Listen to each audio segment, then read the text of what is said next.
Cyst क्या होता है, ये कितने प्रकार की होती है, किन महिलाओं में ये ज्यादा बनती है, इसके क्या कॉम्प्लिकेशन हो सकते हैं, क्या ये जानलेवा होती है, क्या ये कैंसरस हो सकती है, क्या इसकी वजह से निसंतानता हो सकती है, और अगर किसी महिला को ओवेरियन सिस्ट है तो उसे क्या करना चाहिए। नमस्कार, मैं हूं डॉक्टर निशांत दीक्षित और आज हम बात करेंगे ओवेरियन सिस्ट के बारे में। हर महिला को ओवेरियन सिस्ट के बारे में जानकारी होनी चाहिए क्योंकि ये हर एज ग्रुप को अफेक्ट कर सकती है, चाहे वो महिला टीनेजर हो या 20 से 30 साल की एज हो या post menopause. Common ovarian cyst जो हम क्लिनिकल प्रैक्टिस में देखते हैं वो फंक्शनल ओवेरियन सिस्ट होती है।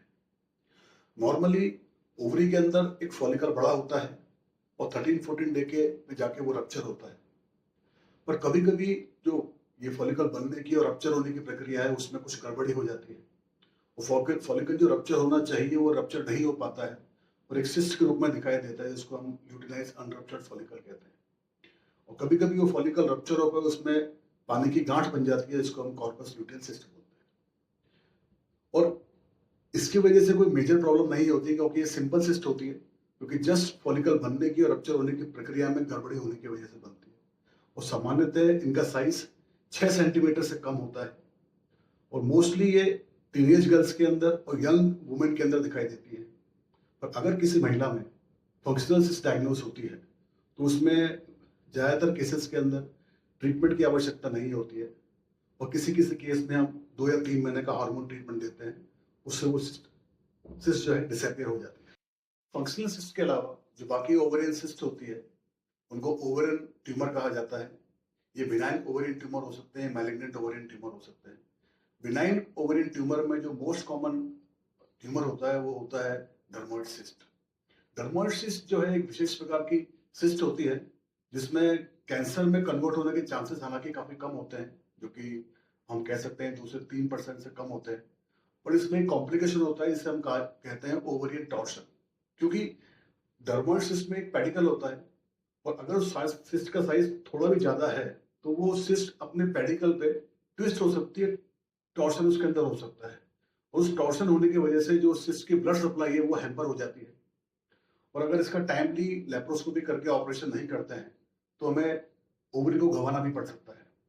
इसलिए अगर किसी फीमेल को डर्मोइड सिस्ट है तो उस केस के अंदर हालांकि कैंसर होने की संभावना काफी कम है, बट ओवरियन टॉर्शन को रिस्क को देखते हुए अर्ली स्टेज पे उसको ऑपरेट करके निकलवा लेना चाहिए ताकि ये कॉम्प्लिकेशन हमें फेस ना करना पड़े।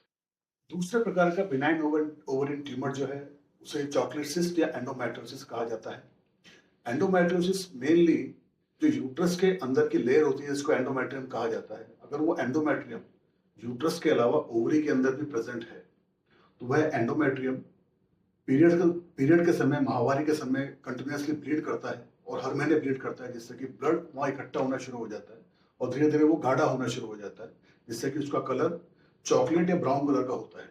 इसलिए इस सिस्ट को चॉकलेट सिस्ट या एंडोमेट्रियोटिक सिस्ट कहा जाता है। एंडोमेट्रियोटिक सिस्ट का ट्रीटमेंट कैसे करना है ये डिपेंड मेनली 3-4 चीजों पर करता है, जैसे कि जिनमें प्रमुख है कि उस महिला के अंदर एंडोमेट्रियोसिस की स्टेज क्या है, ग्रेड क्या है, दूसरा उस महिला की उम्र कितनी है, और तीसरा क्या वो महिला की फैमिली कंप्लीट है या वो फर्टिलिटी ट्रीटमेंट चाहती है। एंडोमेट्रियोसिस को ट्रीट करने के लिए किसी किसी केस में हम लेप्रोस्कोपी की हेल्प लेते हैं और कभी कभी यह मेडिसिन के द्वारा भी ठीक किया जा सकता है। लास्ट और सबसे महत्वपूर्ण जो कि सबसे खतरनाक भी है वो है ओवेरियन कैंसर। ओवेरियन कैंसर होने की संभावना 1 से 2% होती है, अर्थात अगर 100 केसेस ओवेरियन सिस्ट के हैं तो 1 से 2% केस में वह ओवेरियन कैंसर भी हो सकता है। मोस्टली ये उन महिलाओं में होने की संभावना ज्यादा होती है जिनकी एज 40 से 50 साल के ऊपर होती है। ओवेरियन कैंसर के कोई विशेष लक्षण नहीं होते हैं जिससे कि पता चल सके कुछ गड़बड़ है। सामान्यतः महिलाओं में हल्का फुल्का पेट दर्द या फिर खाना खाने के बाद पेट भरा भरा सा लगना ये हो सकता है। और अगर ओवेरियन कैंसर है और हम इंटरनल सोनोग्राफी करते हैं तो उसके अंदर एक ओवेरियन मास दिखाई देता है और डायग्नोसिस को और कंफर्म करने के लिए डॉक्टर एक टेस्ट एडवाइस करते हैं जो कि ब्लड टेस्ट है, जिसका नाम है CA-125। अगर CA-125 का लेवल बढ़ा हुआ होता है तो उस पेशेंट में थोड़े ज़्यादा चांस होते हैं ओवेरियन कैंसर होने के। ओवेरियन कैंसर के अंदर अगर अर्ली स्टेज पे सर्जरी की जाती है, टाइमली सर्जरी की जाती है, तो उसके क्योर होने की संभावना काफी अच्छी होती है। तो अंत में हमें यह समझना जरूरी है कि ओवेरियन सिस्ट एक डायग्नोसिस नहीं है। ओवेरियन सिस्ट 10 से 12 प्रकार की डिफरेंट सिस्ट हो सकती है, जैसे फंक्शनल सिस्ट हो सकती है, डर्मोइड सिस्ट हो सकती है, एंडोमेट्रियोसिस हो सकता है, और ये मैलिग्नेंट ओवेरियन ट्यूमर भी हो सकता है। तो अगर किसी महिला को ओवेरियन सिस्ट है तो इसको लाइटली नहीं लें। हमें अपने गायनेकोलॉजिस्ट से मिलना है और हमें ये रूल आउट करना है कि जो ओवेरियन सिस्ट है वह ओवेरियन मैलिग्नेंट ट्यूमर तो नहीं है। उसके लिए जो भी जरूरी टेस्ट हैं, जैसे इंटरनल सोनोग्राफी है, CA 125 टेस्ट है, हम करवाएं। और एक बार ये मालूम पड़ जाए कि ओवेरियन सिस्ट जो है मैलिग्नेंट ओवेरियन ट्यूमर नहीं है, तो फिर हम इसका ट्रीटमेंट आसानी से कर सकते हैं। जैसे कि अगर ये फंक्शनल सिस्ट है तो इसमें मोस्टली मेडिसिन की आवश्यकता नहीं होती है, या हम 2-3 महीने हार्मोन का ट्रीटमेंट देकर इसको पेशेंट को फॉलोअप करके बुला सकते हैं। और अगर ये डर्मोइड सिस्ट है तो इसमें मेडिसिन से फायदा मिलने के चांसेस नहीं होते हैं। ओवरिन टॉर्शन को रोकने के लिए अर्ली स्टेज पे लेप्रोस्कोपी करके इसको निकालना ठीक रहता है। और अगर एंडोमेट्रियोटिक सिस्ट है तो उसका ट्रीटमेंट इस बात पर निर्भर करता है कि एंडोमेट्रियोसिस की ग्रेडिंग क्या है, उस महिला की एज कितनी है, क्या वो महिला की फैमिली कंप्लीट है या उसको फर्टिलिटी ट्रीटमेंट लेने की आवश्यकता है। और अगर किसी के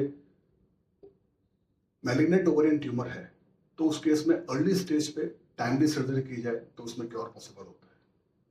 आशा करता हूँ कि आपको ओवेरियन सिस्ट के ऊपर जो ये मैंने वीडियो बनाया है आपको पसंद आएगा, और ये मैं चाहूँगा कि आप ये वीडियो मैक्सिमम लोगों के साथ में शेयर करें, क्योंकि महिलाओं में ओवेरियन सिस्ट के बारे में इतनी जानकारी नहीं होती है, और ये ओवेरियन सिस्ट जो है किसी भी एज की महिला को अफेक्ट कर सकता है।